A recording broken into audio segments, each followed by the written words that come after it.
Can we be real here for a second? Most of your league mates out there, they just read headlines and high-level box scores. They hear about somebody balling out in the preseason, and now all of a sudden they think they've done their late-round fantasy football research. No, the only thing they've done is ignored the fact that the only reason that dude balled out is because he was going against the other team's third-string defense. But that's okay. Let them think they have it all figured out. Because in reality, it leaves us some players on the board that are so much better. That's right, today we're talking about 4 players that no one in your league really wants, but you really should. These are all guys outside the top 20 at their position or being drafted in the double-digit rounds. But before we talk about the players that no one wants, let's talk about something that I know you don't want either. And that's crazy body hair. I mean, come on, fellas, your nose hair isn't supposed to blend into your mustache. That's not normal. Or when you get into the shower and you drop your drawers, you aren't supposed to hear the sound effect when you do so. So as soon as this video is over, head over to manscaped.com and let me help you get right. I mean, wait, I'm not gonna literally help you. I meant it figuratively, okay? That's disgusting. I'm not interested.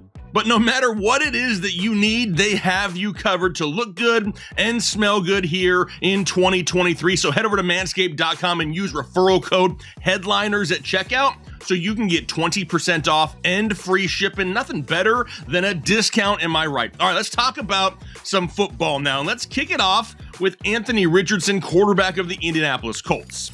And currently, Anthony Richardson is quarterback 16 overall in fantasy football, but we have loved Anthony Richardson before it was the cool thing to do in fantasy football. And then we had the chance to meet him and talk to him at the Combine, and we got excited. Then he gets drafted 4th overall to a team that is sick of having to deal with aging veterans at the quarterback position. But now we have, on top of all that, all the Jonathan Taylor drama. Meanwhile, Anthony Richardson just tearing it up at Colts camp, and it's becoming clearer and clearer by the day that this kid is more than likely going to be named the Week 1 starter. And I don't even care what he really does in the preseason. Most of the time, if he's on the field, he's going to be playing with a bunch of backups all over the place anyway. It's not 100% of the starters in the preseason. But let's look at some numbers, because that's what we do best around here. And numbers don't lie. They're like Shakira's hips up in here.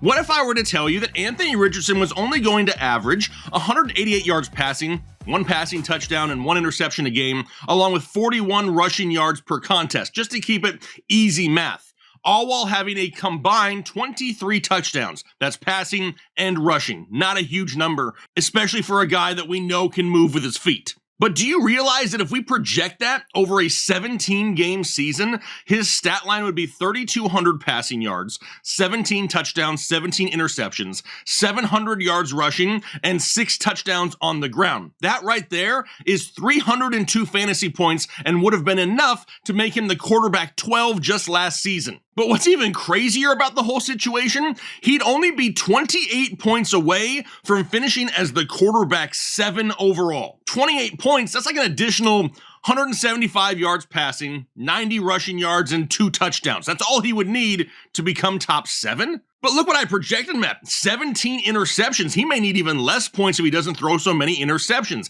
These numbers are not astronomical. If you look back at some of the other quarterbacks with similar skill sets, maybe like a Cam Newton, Justin Fields, Lamar Jackson, look at their rookie years for examples. Cam Newton, he went 4,000 yards passing, 21 touchdowns, 17 interceptions, and then ran for 706 yards and 14 rushing touchdowns.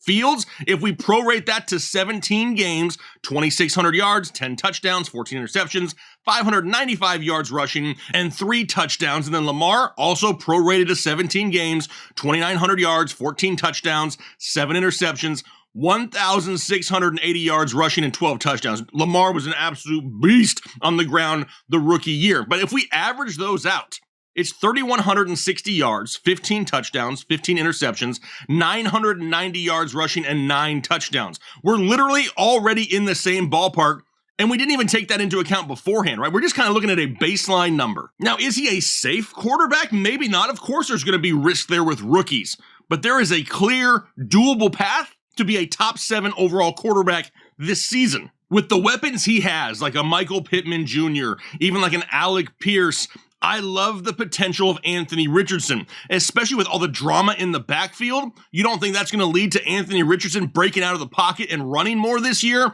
Abso-freaking-lutely, and that is gold when it comes to the fantasy quarterback position. Now, I do expect his ADP to climb once he is officially announced the week 1 starter. More than likely, that's going to be coming pretty soon, but I know a lot of you guys out there right now are drafting super early, which is terrifying, but I'm throwing it out there. This is the biggest discount you can get because it's only going to get more expensive from here. Now, I will say this. If Anthony Richardson is my quarterback 1, I am not opposed to taking another quarterback late in drafts as kind of like an insurance policy. You can probably get a guy like Jared Goff or maybe even Derek Carr as just a backup just in case Anthony Richardson does stumble out of the gate. But these numbers are almost too good to be true. Which will take us to a running back now. What about Alexander Madison of the Minnesota Vikings? He's currently running back 21. And here's what I don't understand. Why for years has Alexander Madison been one of the top handcuffs to own in fantasy football? And every single time Dalvin Cook went down, people were making Alexander Madison a must-start running back. They were pumped to be able to start him. And now Dalvin Cook leaves and no one really wants the guy and he's just sitting there in the mid rounds. What are we doing out there? Because people are worried about a 2022 5th rounder or a 2023 7th round running back. Come on, get out of here. If you go to Twitter, all you're going to see is how good Ty Chandler looked in this first preseason game. Really? Are we sure? Because he only averaged 3.7 yards per carry against the Seattle backup defense. Is that good nowadays? But yet we have people coming out saying, nah, I'm not interested. I'm not interested in Alexander Madison. He's super inefficient. So is Cam Akers. And people actually want to draft him this year for whatever reason. But all these narratives are only painted because people want to be lazy and look at the surface stats only. People are really judging this dude, Alexander Madison, based off of games where he got like 3 touches. Is that what we're really going to do this year? Let's actually look at the games where he got a true chance to be the starting running back of the Minnesota Vikings. Now, over the last 3 years, he had 6 games in which he played over 49% of the snaps. In those 6 games, he averaged 21.2 attempts, 93.8 rushing yards, 4.6 targets, and 4.2 receptions, so he's got the hands, 39 receiving yards, and scored 5 touchdowns in 6 games. So over that span, he averaged 19.75 fantasy points in a half PPR scoring format. So why are people really overthinking this? If you take the average that he had in those starts and projected them over 17 games,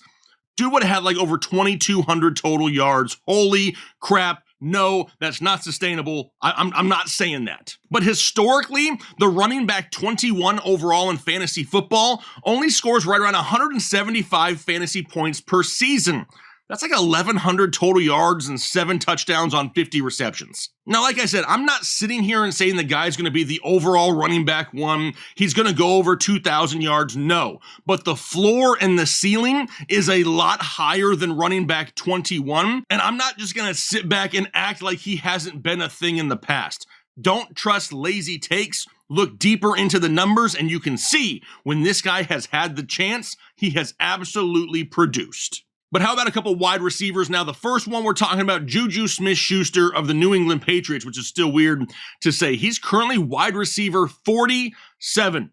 People are still totally ignoring Juju, but how? Why? Why are we doing that? I mean, he's on a team that is desperate for a wide receiver 1. He's competing with the likes of Fantasy Bigfoot, Devontae Parker, Tyquan Thornton, Kendrick Bourne, all these guys in which he could definitely outproduce at the wide receiver position. I really feel as though a lot of people aren't giving a lot of credit to the coaching change in New England, bringing in a new offensive coordinator, Bill O'Brien. Now, this is exactly what Mac Jones needs to kind of right the ship. Bill O'Brien sucked as a front office guy in Houston. Granted, I agree with you Texans fans, but as a play caller, dude is way better than Matt Patricia ever even thought about being last year. That dude was clueless. Now, I always like to mention the last time that Bill O'Brien was in New England as a play caller, that's when he really orchestrated the whole Gronk and Hernandez tight end duo.